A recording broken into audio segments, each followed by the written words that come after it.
Bien, pues buenas noches. Aquí un poquito a las carreras, ¿verdad? Porque esto fue casi que en menos de 24 horas, digo yo.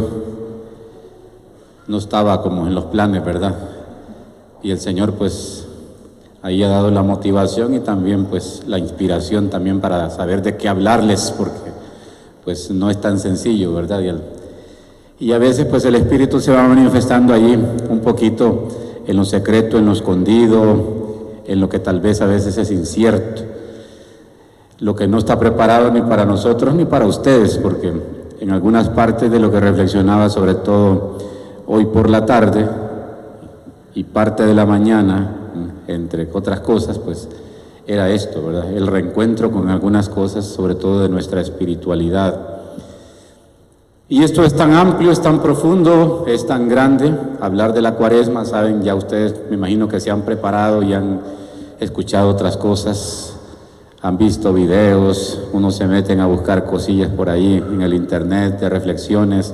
No sé cuántos han escudriñado el mensaje del Papa para esta Cuaresma, cuántos lo han hecho. ¿Qué dice el Papa para esta Cuaresma 2020? Porque cada año pues él da un mensaje. El de este año pues va muy encaminado a lo que es algunas frases o algunas lecciones que fueron escritas en la exhortación apostólica Cristo Vive, que el Papa escribió a los jóvenes y donde retoma algunos conceptos. Y dentro de ese documento dice el Papa, convirtámonos a un diálogo abierto y sincero con el Señor. Y esto es muy importante, el saber aprender, el saber dialogar con Dios para poder dialogar entre nosotros como familia y como esposos. El diálogo entre esposos, el diálogo entre familia, parte precisamente de un diálogo amoroso y profundo y sincero con Dios, ¿verdad? Que es lo que el Papa incluso dice aquí, tiene que ser un diálogo abierto, es decir, en total libertad, tiene que ser sincero desde la verdad que estoy viviendo en mi vida personal y por qué no decirlo también a nivel de mi matrimonio. De corazón a corazón, escribe el Papa, un diálogo que tiene que ser de corazón a corazón, sin mediaciones, es decir, en un contacto directo con la profundidad de Dios, de amigo a amigo, y cada uno sabe el significado de quién es realmente un verdadero amigo. Y entre ustedes como esposos, como matrimonios, pues debe haber un trato de amistad muy profundo que inspire una determinada y una auténtica confianza de expresarse pues muchas cosas, lo que viven, lo que sienten, lo que piensan, siempre pues valiéndonos de algunas cosas muy importantes que conocemos como valores, donde nos estamos pues demostrando qué tanto valemos el uno para el otro. Pero yo he querido que encaminemos esta reflexión desde la pura doctrina carmelitano-teresiana, darles un producto de la casa, como tiene que ser, ¿verdad? No andar buscando por otro lado lo que ya tenemos aquí y que tenemos bastante. En la espiritualidad del Carmelo, en la espiritualidad teresiano-sanjuanista, decimos, ¿verdad? Es el lenguaje que acostumbramos. Y vamos a enfocarnos en tres cosas muy importantes que son muy necesarias para cualquier persona que se quiere consagrar y que quiere vivir plenamente un camino cuaresmal para poder llegar a vivir a plenitud, pues la fiesta de las fiestas y el acontecimiento más grande de la vida cristiana, lo más trascendental del año litúrgico, dice el Papa, que es la Pascua de Cristo, ¿verdad? La fiesta de las fiestas. ¿Y de qué vamos a hablar? Vamos a hablar de tres cosas que son muy importantes como consejos, y yo les he titulado aquí, 3 caminos espirituales para enriquecer ese diálogo amoroso con Dios y entre nosotros, que es lo que está pidiendo el Papa, que es lo que está recomendando. Y de lo primero que vamos a hablar desde la persona de nuestro patrón, de nuestro Juan de la Cruz, de la parroquia San Juan de la Cruz. Esta es la parroquia San Juan de la Cruz, y vamos a empezar con él. Y vamos a hablar de una virtud que es muy necesaria para poder tener un encuentro con Cristo en este tiempo cuaresmal y así fomentar también esta virtud entre nosotros, y es el silencio. ¿Qué tan silenciosos somos? ¿Qué tanto abrimos el oído y disponemos el corazón para escuchar la voz de Dios, para que realmente esa acción del Espíritu vaya haciendo cosas nuevas, renovando las que están ya hechas, pero que necesitan pues una retocada, ¿verdad? Y que sea realmente un encuentro. Y lo que voy aquí es leyéndoles textos así puntuales de nuestros santos. En principio, el silencio, desde la doctrina de San Juan de la Cruz. Luego hablaremos de la oración, desde Santa Teresita del Niño Jesús. Y por último, la más importante de todas, que diría Teresa de Jesús, aunque la digo a la postre, es decir, aunque va al final, es la más importante de todas, y es el amor, desde Santa Teresa de Jesús. Son los tres invitados, y ustedes son privilegiados. ¿Por qué? Porque los tres invitados que les estoy mencionando, los tres son doctores de la Iglesia. Es decir, que su doctrina es universal.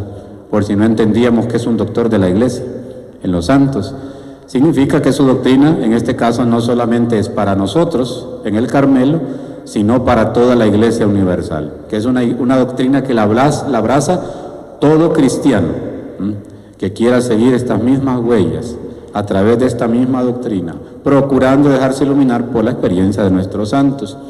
Y el Santo Padre Juan de la Cruz, en uno de sus textos, dice: de donde el alma no ha de estar asida a nada, no a ejercicio de meditación, no a sabor alguno, ahora sea sensitivo, ahora espiritual, no a otras cualquier aprensiones, porque se requiere el espíritu tan libre y tan aniquilado acerca de todo, que cualquier cosa de pensamiento o discurso o gusto a que entonces el alma se quiere arrimar, le impediría, la inquietaría y haría ruido en el profundo silencio que conviene que haya en el alma, según el sentido y el espíritu, tan profunda y delicada audición que habla Dios al corazón en esta soledad. Son textos, es unas palabras de San Juan de la Cruz. ¿A qué cosas, a qué situaciones nosotros estamos como apegados?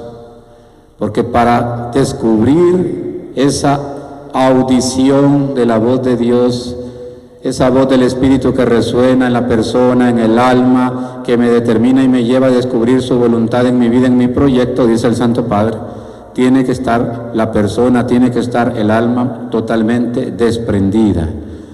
Imagínense que tanto así, que dice que no debe estar tan preocupada en los ejercicios de meditación, que a veces ni siquiera sabemos cómo empezar una meditación, cuando hay muchos ruidos en el mundo interior, cuando hay muchos ruidos en el corazón, que no me dejan descubrir la voz del buen pastor, identificarla ahí en ese silencio que a veces parece desesperante, ¿verdad? Sobre todo cuando soy una persona orante y creo que el Señor no me escucha. Y hay muchas cosas que, como dice el Santo Padre, hacen ruido ahí en lo profundo del corazón, impiden que ese silencio amoroso que conviene al alma para encontrarse con Dios, pues llegue a su fin, logre alcanzar su propósito, logre alcanzar su meta. Ese espíritu, nuestro espíritu, dice el santo, tiene que estar libre y aniquilado, aniquilar todo aquello, borrar todo aquello, apartar todo aquello que me impida en este encuentro con Dios, en ese amoroso silencio. Hablando de las distracciones de la mente, por ahí le atribuyen alguna frase a Teresa de Jesús, que no la hemos encontrado todavía en ninguno de los textos de la Santa, pero que posiblemente lo haya dicho así muy informalmente, pero que la Santa dice que la imaginación, ¿qué? Es la loca de la casa. Y nos pasa cuando queremos tener una vida de oración, cuando queremos tener una conexión profunda, pero aparecen muchas distracciones. Y es cuando la mente vuela, es cuando realmente el interior, el espíritu de la persona se desconecta por aquellos ataques mentales, donde la imaginación no logra realmente darle cabida a aquel silencio, a aquella paz, a aquel sosiego, para que el alma realmente se conecte con Dios. Y hablando de esas distracciones que llegan a la mente de la persona, en este caso de ustedes como esposos y como esposas, el Santo Padre dice: eso fuera si cerrara la puerta a las consideraciones y discursos cerca de las cosas de arriba y las abriera para las de abajo. Es decir, estas distracciones, estas desconexiones que tenemos con Dios, aún en la oración, suceden cuando nosotros estamos demasiado preocupados por las cosas de abajo y le abrimos las puertas a las cosas de abajo y no ponemos el pensamiento, el corazón y la meta en las cosas de arriba, que estemos asiduos a las cosas de arriba y no a las de abajo. Y eso es muy cierto, ¿verdad? A veces estamos recibiendo una charla, como puede estar sucediendo en este momento, y algunos de ustedes están preocupados por alguna situación de trabajo, alguna situación de familia, alguna situación de la casa, y por ratos lo más seguro es que se desconecte de aquí y no sepa ni siquiera de qué está hablando el Padre. Y después quede adivinando o se pierde. Sinceramente, o sea, sencillamente pierde un poquito el hilo de lo que estamos hablando. Y no me digan que no les ha pasado, porque ciertamente en alguna ocasión nos habrá pasado, que esas preocupaciones de la mente hacen que nos desconectemos de la experiencia de Dios y que no vivamos como tenemos que vivir nuestro encuentro de fe, sobre todo en vida de oración.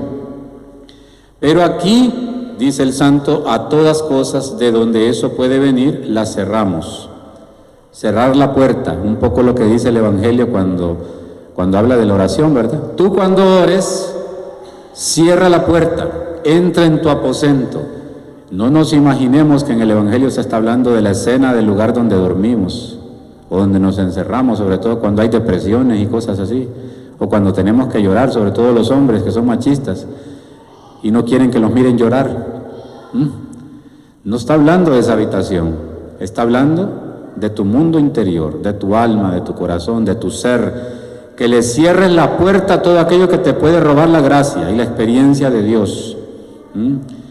Entonces dice, pero aquí a todas esas cosas de donde eso puede venir, esas distracciones, le cerramos la puerta, haciendo a la memoria que quede callada y muda, sin ruidos, que la mente quede en silencio y sin hablar. ¿Para qué? Para que Dios hable, para que no sea nuestro ruido y nuestro tal vez materialismo, egoísmo y lo que sea, lo que comience a distraer demasiado al alma.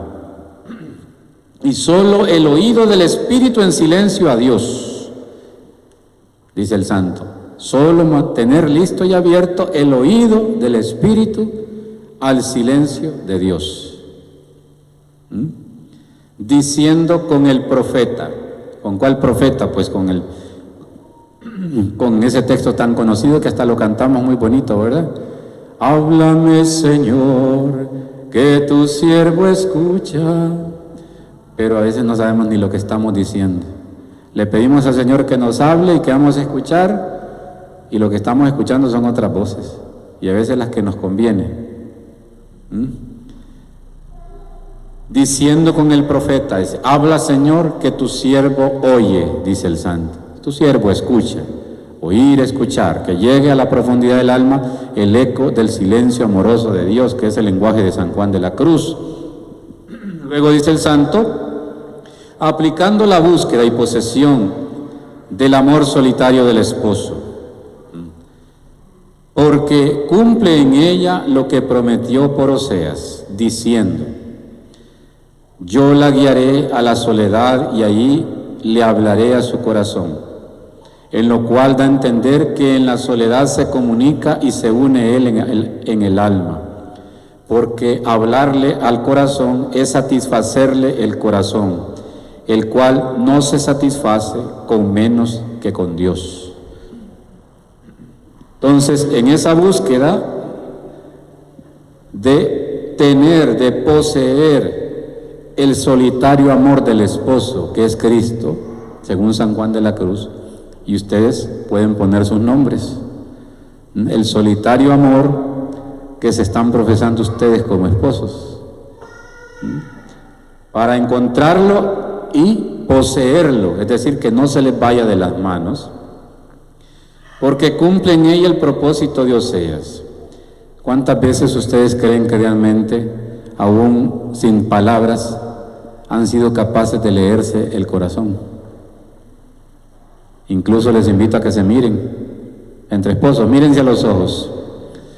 Mírense a los ojos así un buen ratito y realmente sean sinceros y logran descubrir qué hay en el corazón de la esposa o del esposo. Y eso es tener mirada contemplativa, es ir a lo hondo, ir a lo profundo, es ir al silencio que está viviendo tu esposa o tu esposo allí dentro, pero saber identificar qué es lo que hay ahí, qué es lo que está viviendo. Y desde esa misma experiencia que descubres en esas ventanas del alma que son las de tu esposa o de tu esposo, entonces ya tú puedes decir las palabras que conviene decir, que incluso miré que algunos se dijeron alguna cosita. Y surge precisamente de eso, ¿verdad? Que se han conectado de corazón a corazón, que es lo que decía el Papa, ¿verdad? Un diálogo amoroso con Dios, de corazón a corazón y de amigo a amigo. ¿Tienen ustedes esa capacidad de conectarse interiormente de saber qué hay en el corazón de cada uno? Y hablar realmente de las vivencias que están llevando uno y otro ahí dentro. Pero para eso hay que callar, hay que contemplarse como lo hicieron ahora. No ver las apariencias, sino ver el corazón, que incluso eso es bíblico, ¿verdad? No es un invento. Eso en cuanto al silencio, y que nos preguntemos realmente, ¿somos personas de silencio? ¿Es tan difícil a veces callar para que el esposo hable o para que la esposa hable? Y a veces uno lo comprueba, ¿verdad? Cuando atiende matrimonios. A mí me ha pasado, cuando he atendido matrimonios, por alguna situación o por alguna realidad, y allí uno descubre qué tipo de relación están teniendo entre ellos. ¿Por qué? Porque normalmente, yo les digo, ¿verdad? Ustedes tienen media hora, 35 minutos para expresar lo que tengan que expresar y decir lo que tengan que decir. Después de ese tiempo, quien va a hablar soy yo. Pero me voy dando cuenta que cuando yo empiezo a hablar, uno de los dos me interrumpe. Y con eso yo estoy descubriendo que esa persona no tiene la capacidad de escuchar. Entonces uno va oliendo más o menos qué se puede estar viviendo en ese matrimonio, porque si no dejan hablar ni al padre, ¿verdad? Cuando el padre quiere hablar, ya me imagino entre ustedes, cuando quieren tener un diálogo amoroso y sincero, de corazón a corazón y de amigo a amigo, si es que esto que dice el Papa se cumple. Pero sucede así.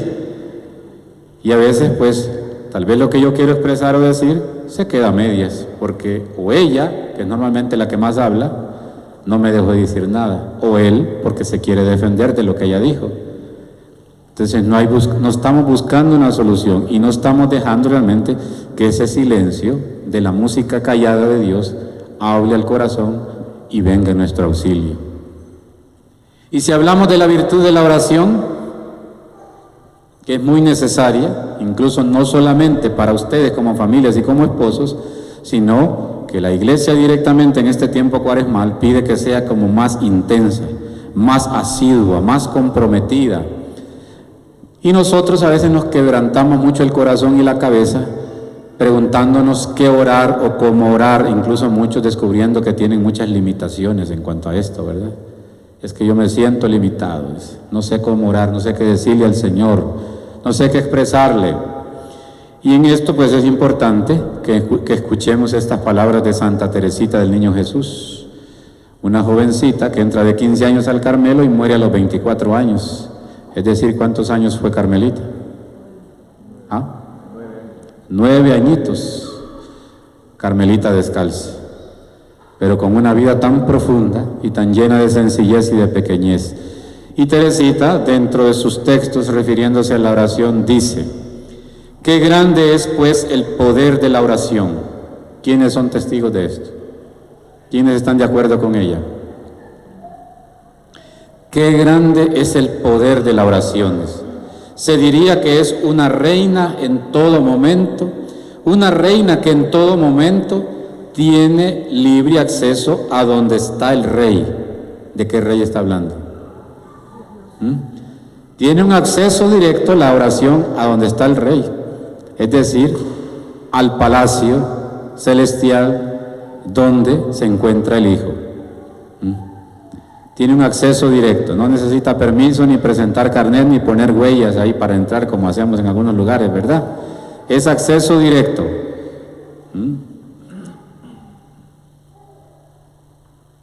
Y puede obtener todo lo que pide, si sabemos pedir. Porque no sabemos pedir como conviene, dice la palabra.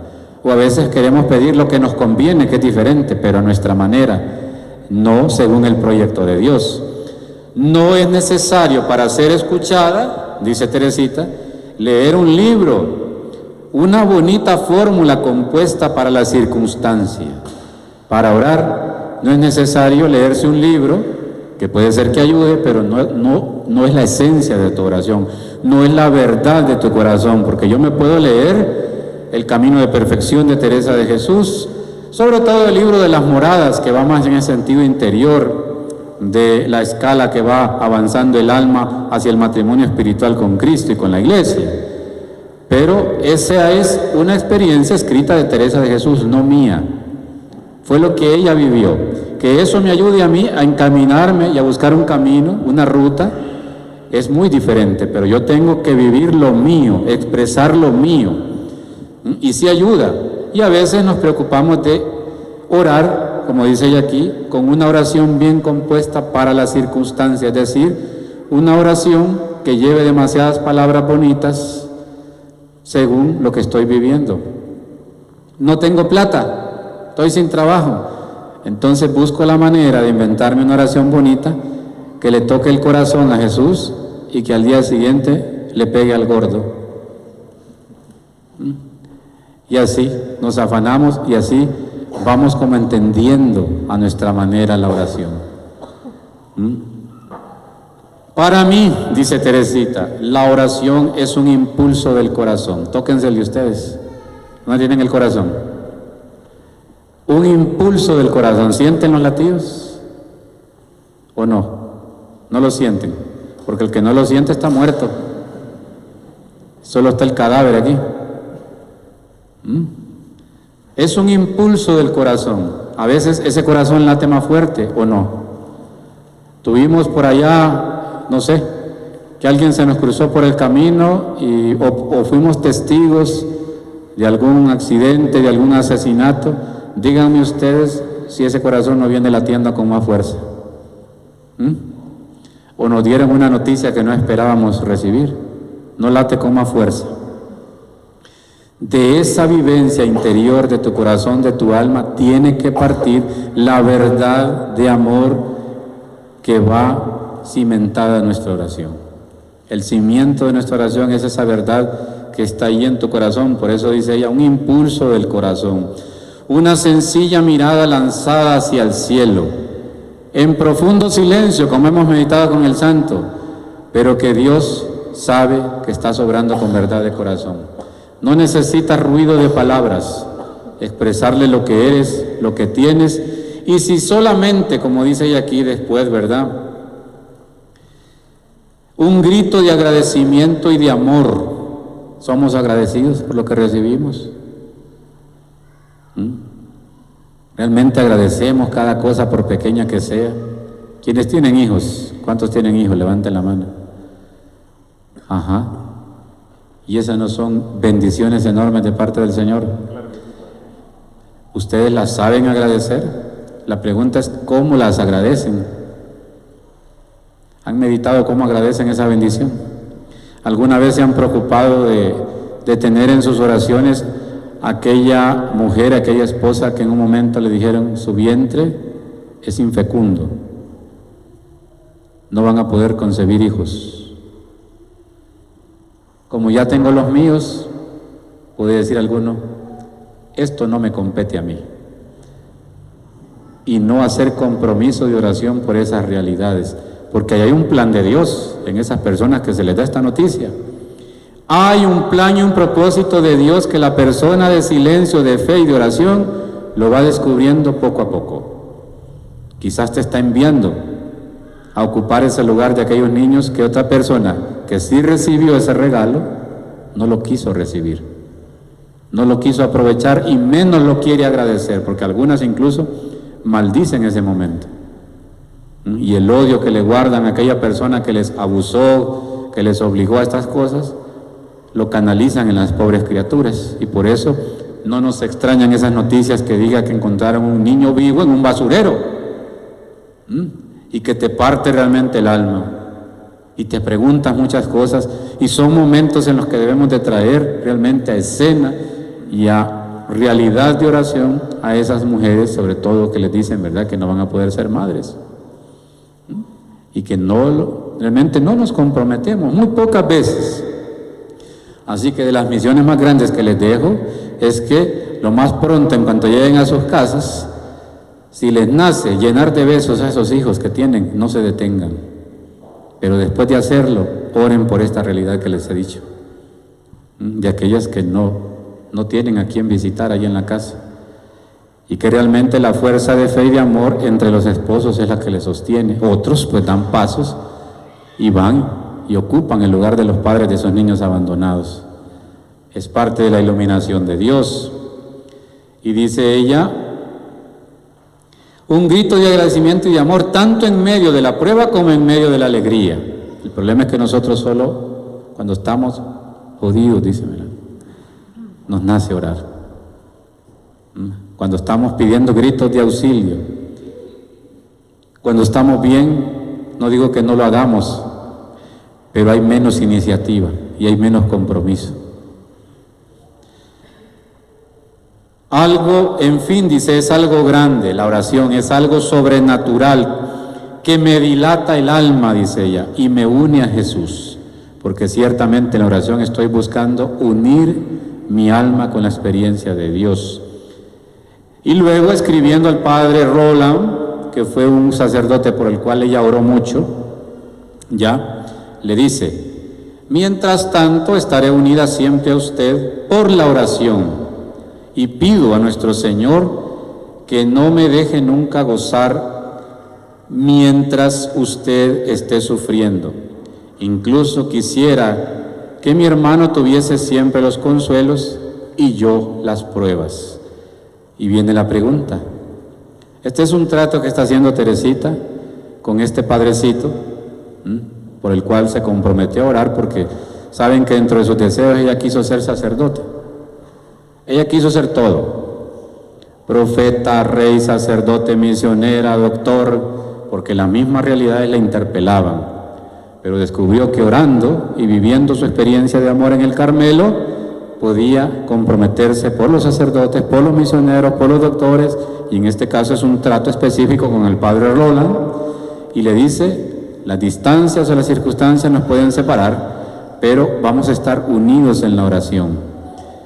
Y la pregunta que yo les tengo es, allí en ese silencio que hemos hablado desde San Juan de la Cruz, ¿ustedes realmente oran los unos por los otros? Es decir, ¿oras por tu esposa? ¿Oras por tu esposo? ¿Mantienen ese vínculo de oración? Sin hacer escándalos, porque esto es vivido en el silencio, y ese silencio, como es de amor, es auténtico, diría Juan de la Cruz. Entonces, tú sabes que está viviendo, y si eres una persona contemplativa y haces esa conexión de corazón a corazón, como los puse a verse, sabes cuáles pueden ser las necesidades que está teniendo tu esposa o tu esposo, y deben conocerse. Si realmente dicen que se aman es porque se conocen, y si no se conocen es mentiras que se aman, y si no se aman no van a orar unos por los otros, como matrimonios y como familias. Entonces puede haber distancias, puede haber circunstancias, puede haber hechos incluso adversos y contrarios que nos impiden pues mantener ese vínculo oracional, un trato más cercano de amistad, de corazón a corazón. Pero la oración, no solo para este tiempo de Cuaresma, sino toda la vida, es un arma fundamental para mantener esa comunión que tantas veces se rompe en muchos matrimonios, que está uno por su lado y el otro por el otro lado. No fueron capaces de aprovechar todos estos medios, ni de amarse como tenían que amarse. Incluso quisiera que mi hermano, es decir, el Padre, tuviese los consuelos, dice ella, y que yo tenga las pruebas. Está dispuesta a sufrir por este hermano, como un trato de oración. ¿Qué tanto estás dispuesto tú a sufrir por tu esposa? Mírate allá el corazón y pregúntate, ¿qué tanto estás dispuesto a sufrir por tu esposa? O esposa, ¿qué tanto estás dispuesta a sufrir por tu esposo? Muchas pueden decir, más de lo que he sufrido, Padre, aguantándome el carácter de este bendito. Pero no llega a la experiencia de cruz de Jesús. Y diría Teresa de Jesús, esa es una nonada comparado con el sacrificio de sangre y de amor de nuestro Señor. Pero que sí nos angustia. Y el amor, que les decía yo que aunque la digo a la postre, es la más importante de todas, porque si en un matrimonio no hay amor, ¿qué están haciendo? ¿Se les puede llamar matrimonio? Si es la base, es el fundamento de todo, porque de ahí brota la confianza que se tienen el uno al otro, de ahí brota la fidelidad que realmente se han profesado el uno para el otro, de ahí brota la audacia y la fuerza para que digan no a las tentaciones que vienen de fuera, y sobre todo cuando se habla de un tema muy agudo que es la infidelidad o el adulterio. Si hay amor, difícilmente una persona va a caer en esto. Pero ¿qué dice Teresa de Jesús sobre el amor? La Santa Madre dice, pues hablando ahora de los que comienzan a ser siervos del amor, ¿quiénes son? Todos. ¿O ninguno se quiere consagrar como servidor del amor? Eso somos todos, incluso en la iglesia, servidores de la bondad y del amor de Cristo.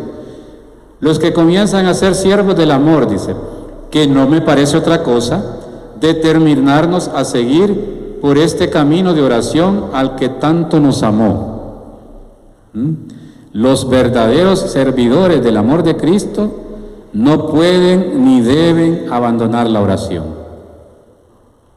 Allí descubren el rostro amoroso del amado y se configuran más con él, y muchos logran llegar al firme propósito de ese matrimonio espiritual, es decir, mi alma esposa de Cristo, y desde ese amor brota el amor también ante los esposos.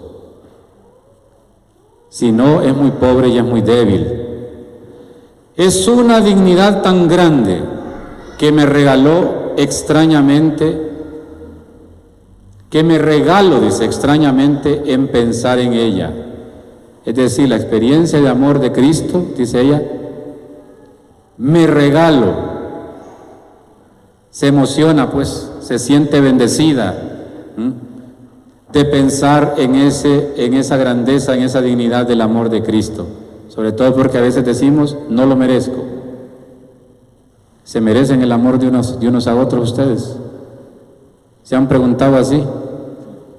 Yo me merezco el amor de Claudia y Claudia se merece el amor de Carlos. Me estoy inventando nombres, ¿verdad? Si hay alguno, pues ni modo, ¿verdad? Coincide con la realidad.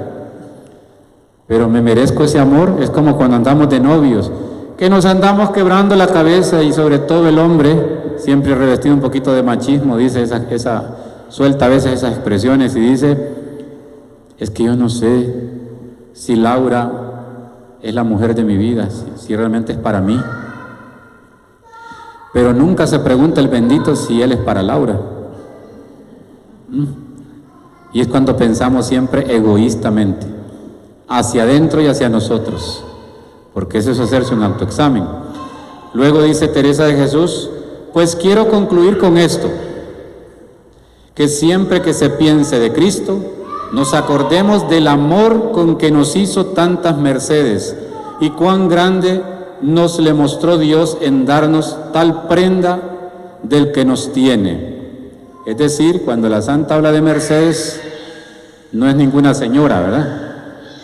En darnos tantas mercedes, dice, es decir, en darnos tantos regalos, gratitudes, premios que no merecemos. Y cuán grande nos les mostró Dios en darnos tal prenda, porque ¿qué nos dio? A su único Hijo. Los que levantaron la mano y dicen, ¿ustedes tienen hijos? ¿Qué tan dispuestos estarían a ofrecer esos hijos en sacrificio? Ajá. Eso es bueno que lo preguntemos. ¿Qué amor saca amor? Dice la santa. Donde no hay amor, pon amor y sacarás amor. Porque a veces andamos reclamando amor en el matrimonio, en la familia, pero nosotros no queremos hacer ningún sacrificio en hacer crecer ese amor. Y aunque sea muy a los principios y nosotros muy ruines, dice ella, procuremos ir mirando esto siempre y despertándonos para amar. Cada mañana que nos levantamos y que abrimos nuestros ojos y que tenemos un día más de vida, nuestro principal propósito debe ser amar, comenzando por los de casa y comenzando por tu esposa, con quien te configuraste en una vida de comunión, de consagración, y le donaste tu voluntad y le donaste tu libertad al que vive y al que convive contigo. Porque muchos quieren seguir viviendo su vida de solteros. Después de casados, se van sin decir nada, se enojan que les pregunten, no avisan ni siquiera dónde están, y no es porque los esté chequeando la esposa, ¿verdad? Sino porque cuando hay amor, así como cuando andamos ahí con radares localizando a los hijos, ¿por qué lo hacemos? ¿Ah? Por amor. ¿Y por qué mamá no se duerme? Porque son las 11:12 y aquel hijo, aquella hija no ha llegado. Por amor. ¿Y por qué no somos capaces entonces de expresar ese amor entre nosotros como esposos? No como vigilantes ni como tiranos, porque no es el propósito, ¿verdad? Eso no aplica, ni es muy sano, pero con la conciencia de que hemos consagrado nuestra voluntad y nuestra libertad, santificada e iluminada por Cristo, eso está claro. Entonces, cada mañana, cada día, dice la santa, despertarnos para amar. Porque si una vez nos hace el Señor merced, que se nos imprima en el corazón este amor, el de Dios, que se nos imprima en el corazón, si nos hace el regalo, el premio y la gratitud de que ese amor se imprima en nuestro corazón, sernos a todo fácil. Si ese amor está impreso en el corazón, quiere decir ella, todo lo demás no será difícil. Y obraremos muy en breve y muy sin trabajo. Avanzaremos. Ya muchas cosas no serán un dolor y un sacrificio y un sufrimiento, porque lo que te está moviendo es la verdad y amor de Dios que quieres profesarle a esa esposa o a ese esposo. Y eso definitivamente no podemos decir que es un sufrimiento. Imaginémonos que uno de ustedes como esposos cae hospitalizado. Si es el esposo, la esposa no puede decir, ay no, qué difícil, qué sufrimiento, qué pena estar ahí desvelándome en el hospital y estar cuidando a este bendito. Lo que la va a mover, si realmente es profundo, es el amor.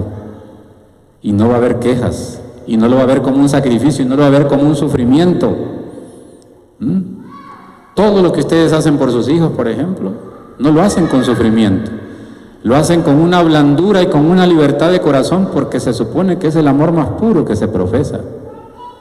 Y en eso sí no nos engañemos, ni los quiero engañar ni que se engañen. Pero en esta vida terrenalmente, el amor más puro y más sincero es el de la madre. Aunque tenga la esposa y aunque tengo el esposo a mi lado. Porque a veces en el noviazgo cambiamos de novia, ¿verdad? Y algunos se jactan como pavorreales. Yo tuve 5 novias. Y al final, la quinta fue la esposa. Y a veces ni le han dicho que era la quinta. Y vienen los problemas, ¿verdad? Pero madre, no hay ni segunda, ni tercera, ni cuarta, ni quinta. Solo hay una. Y las que ya son madres creo que entienden mejor este lenguaje, ¿verdad? Me imagino yo. Dice la Santa Madre también, quien de veras o quienes de veras escuchen esta catequesis, porque es una catequesis la que está hablando aquí en este texto de Camino de Perfección. Pónganle atención, abran el oído, y no solo este, sino este. Quien de veras aman a Dios, si realmente amamos a Dios, dice ella, todo lo bueno aman, no lo malo. El que ama a Dios no puede amar lo malo. Todo lo bueno quieren, todo lo bueno favorecen, no andan buscando hacerle daño a nadie. Todo lo bueno loan, desean, anhelan. Con los buenos se juntan, no con los malos, siempre. Y los favorecen y defienden a los buenos, es decir, se hacen espaldas, se ayudan. No aman sino verdades. Una persona que ama no está llena de mentiras, y menos en una vida matrimonial, si es que hay amor, si es amor lo que se está viviendo allí. No anda guardando sus secretitos oscuros, porque lo que ha amado, como dice la santa, son verdades y cosas dignas que sean de amar, dice ella. Y la dignidad más grande realmente es la de la persona, la de la mujer, la del hombre, esposa o esposo que el Señor ha puesto a tu lado para caminar, no para un día, ni para un mes, ni para un año, sino para toda la vida, porque es lo que juramos ahí en el altar, ¿verdad? Para toda la vida. Y cosa digna de amar, dice. Piensan que es posible quien muy de veras ama a Dios amar vanidades. El que ama a Dios, dice ella, no ama vanidades. ¿Por qué es bueno que tengamos en cuenta esto?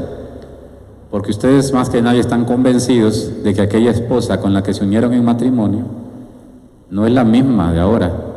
Ha cambiado mucho. Y el esposo también, ¿verdad? De repente lo conocieron así y hoy está así. Pero no es esa belleza de fuera en la que ustedes pusieron la mirada, creo yo, me imagino, sino en la de dentro. Y a veces, pues muchas incluso como esposas han descuidado estos detalles, ¿verdad?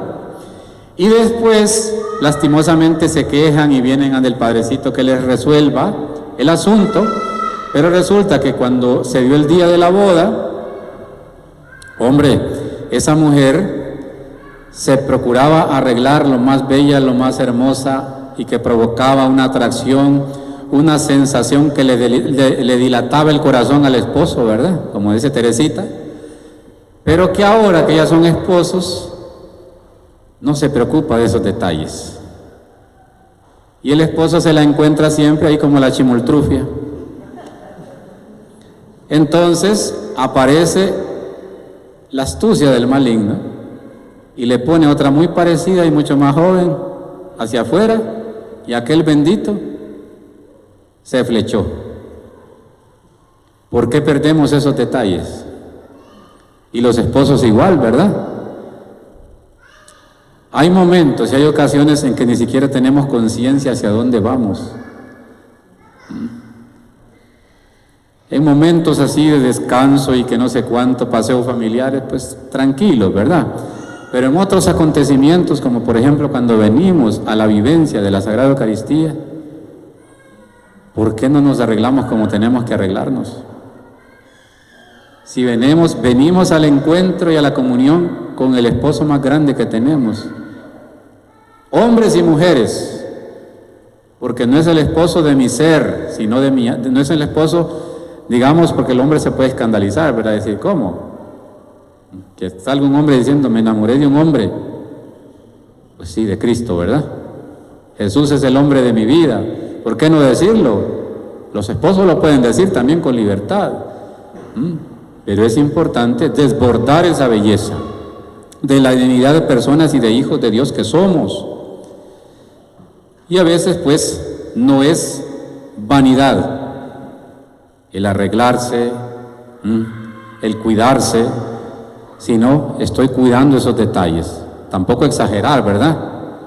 Yo más o menos conozco un poquito el asunto de lenguajes por los seminaristas y los muchachos que, no tanto porque he estado aquí, porque hasta ahora estoy, pero sé que aquí tienen mucha fama las famosas peperechas, ¿no? Dicen, he escuchado a los muchachos, ¿verdad? Tampoco te llegar así a la celebración eucarística, ¿verdad? Con los labios pintados en rojo profundo. Y que a veces, decíamos nosotros, hasta nos dejan aquí en los dedos cuando les damos la comunión. Tampoco es exagerada, ¿verdad? Porque ahí sí ya te estás buscando a ti misma. Y a quien quieres, al primero que debes impresionar es a Cristo, para luego impresionar a tu esposo. Hablo de las esposas, ¿verdad? Y los hombres también, ¿verdad? Porque a veces hace falta cuidar esos detalles, ¿verdad? Ya el genio y la figura pues no va a cambiar mucho. Si eres así, pues ni modo, ¿verdad? Pero estar a la altura de los hijos de Dios y del esposo que merece tu esposa, del que quiere tu esposa, del que le gusta ver a tu esposa.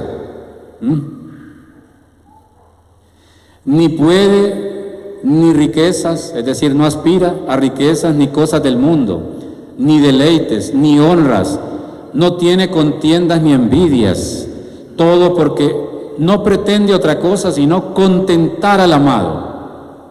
Lo que acabo de decir, a quien quiero impresionar es a Cristo. Entonces, el verdadero amador no aspira a riquezas, no busca las cosas del mundo, no busca los deleites, no busca las honras, no tiene contiendas ni envidias, esas peleitas que surgen a veces entre ustedes y a veces por cosas sin sentido. ¿Por qué? ¿Son verdaderos amadores de Cristo? Todo porque no pretenden otra cosa, los verdaderos amadores, que impresionar, contentar a Jesús, al amado. Y luego dice la santa, hablando del mandamiento principal, ¿cuál es? El más importante de todos. Amar a Dios sobre todas las cosas y al prójimo, el que resume, dice, toda la ley entera, porque si esto es verdad, no hay irrespeto al padre, a la madre, no andamos planificando muerte de nadie, no le robamos a nadie, no andamos deseando la mujer del prójimo, no le quitamos el lugar a Dios para dárselo el dinero o cualquier otra cosa que nos tiene atrapado el corazón.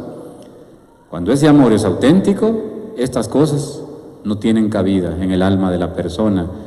Y hablando de ese mandamiento, dice la santa, la más cierta señal de que a mi parecer hay, si guardamos estas dos cosas, amor a Dios y al prójimo, es guardando bien la del amor del prójimo. Porque si amamos a Dios, no se puede saber. ¿Saben ustedes si aman a Dios? ¿Creen ustedes que aman a Dios? ¿Se dan cuenta si lo aman a Dios? ¿O han puesto muchas otras cosas antes que Él? Incluso entre ustedes mismos. Es que mi esposo es mi ídolo. Y ahí le están poniendo el lugar de Dios. Es que mi hijo es mi ídolo. Lo están poniendo en el lugar de Dios, sin saber que es el mismo Dios el que se los ha regalado. Que fue lo que le pasó a Abraham, ¿verdad? Después de que recibió el premio de la herencia con Isaac, empezó a olvidarse de Dios. Tanto era el contento que tenía un hijo que ya se le había olvidado a quién se lo dio. Y por eso el Señor lo probó. Y que saben que por eso se llama Isaac, ¿verdad? Risas, eso significa Isaac. Risas, porque aquel era risa y risa, contento porque tenía un hijo. Y por eso le puso ese nombre. Entonces, porque si amamos a Dios no se puede saber, aunque hay indicios grandes para entender que le amamos, podemos tener indicios de que estamos amándole. Más, dice ella, el amor del prójimo, sí, eso sí estamos bien convencidos y podemos descubrirlo si estamos o no amando al prójimo. Y en esto no nos engañemos. Y ninguno de ustedes me vaya a decir que nunca ha tenido contiendas con nadie y que alguna persona no le ha costado llevarla y aceptarla, porque seríamos unos mentirosos en decir yo nunca me he empleitado con nadie y para mí todos son ángeles de Dios y panes caídos del cielo, porque sería mentira. A veces entre la misma familia hay contiendas, personas a las que cuesta aceptar. Es un poco lo que el mismo santo escribe, ¿verdad? La medida del amor al prójimo es la medida del amor a Dios. En la medida que estés amando al prójimo, descubre si realmente estás amando o no como debes a Dios. Así de sencillo. Y si lo pasamos a la doctrina de San Juan Apóstol, repetiríamos sus palabras en cuanto que quien dice que ama a Dios a quien no ve y no puede amar a su hermano al que ve, es un mentiroso y la verdad de Dios no está en él, dice, porque Dios es amor, que es la catequesis esencial de San Juan.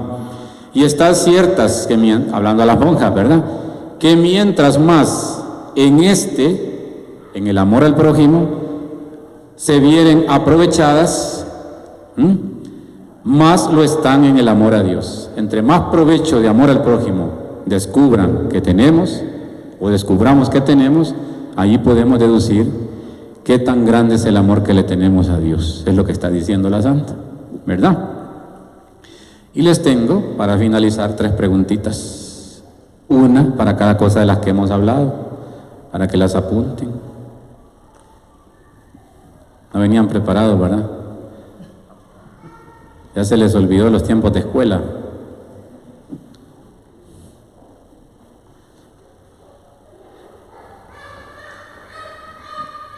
Y si no, lo hacemos más sencillo, ¿verdad? Por ahí se lo paso a alguien y alguien se lo pasa a todos los demás. ¿Sí pueden transmitirse esto? Ok. Muy bien, entonces dice la primera: ¿qué ruidos interiores estoy viviendo? Ruidos allí dentro estoy viviendo que me impiden contemplar las grandezas y las verdades que hay en el corazón de mi cónyuge.